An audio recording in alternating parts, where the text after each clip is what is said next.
Saudara-saudara yang terkasih, Paulus ke-6 46 tahun yang lalu menerbitkan surat ensiklik yang berjudul Evangelii Nuntiandi, memberitakan Injil, pada tahun 1975. Dan dalam surat itu Paulus ke-6 menekankan bahwa penginjilan, evangelisasi adalah perutusan hakiki dan rahmat dan panggilan khas bagi gereja, bagi umat Allah, bagi kita.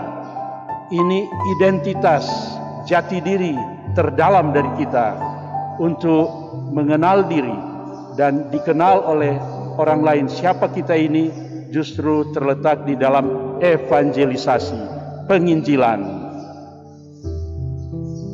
Apa yang dikatakan oleh Paulus ke-6 itu tentu diinspirasi oleh sejarah gereja, oleh dokumen-dokumen, termasuk juga kitab suci.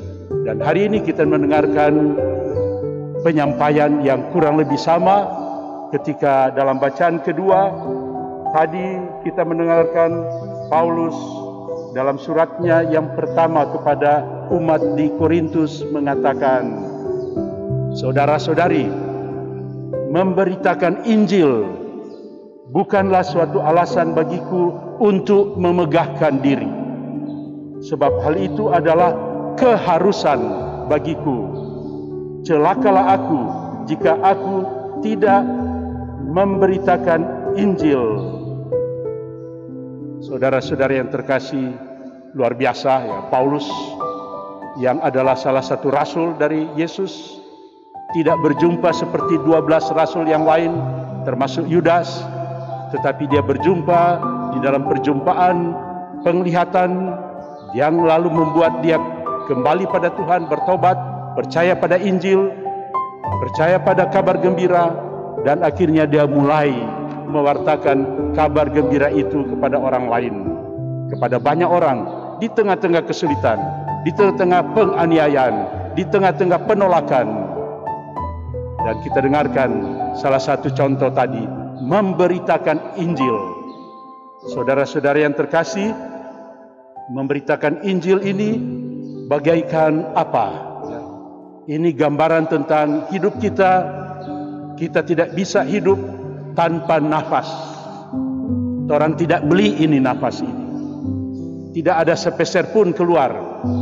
Nafas yang orang hirup setiap hari luar biasa. Ya, anugerah Tuhan bagi kita. Coba kalau dibandingkan dengan di rumah sakit atau di mana sekarang ini dalam masa pandemi, berapa yang harus dibayar untuk nafas, untuk oksigen itu, udara itu. Kembali kepada surat ensiklik Paulus ke-6 tadi, memberitakan Injil. Paulus ke-6 mengatakan dalam nomor 14, gereja ada untuk apa? Gereja ada, maksudnya kita sekalian ada untuk memberitakan Injil, yakni untuk berkhotbah, antara lain seperti saya lakukan sekarang, juga untuk mengajar, ya, menguraikan Injil atau apa yang menjadi ajaran-ajaran kita bersama, untuk menyalurkan menjadi saluran rahmat bagi Allah, untuk mendamaikan para pendosa dengan Tuhan, dan untuk mengenangkan Paskah Tuhan, misteri Paskah yang orang rayakan tiap kali di dalam Ekaristi, yaitu sengsara, penderitaan, wafat, dan kebangkitannya. Saudara-saudari, marilah kita mengambil bagian di dalam evangelisasi, artinya penginjilan, karena kita semua juga mengambil bagian di dalam tugas yang sama dengan cara kita masing-masing, mulai dari keluarga kita, di mana kita bekerja, di mana kita berjumpa dengan orang lain, kita tetap mempunyai tugas untuk memberitakan Injil, kabar baik Tuhan.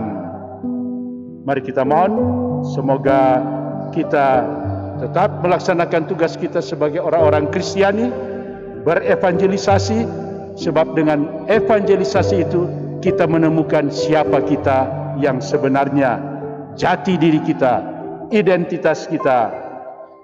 Hal-hal lain yang torang tidak bisa lakukan, torang serahkan pada Tuhan.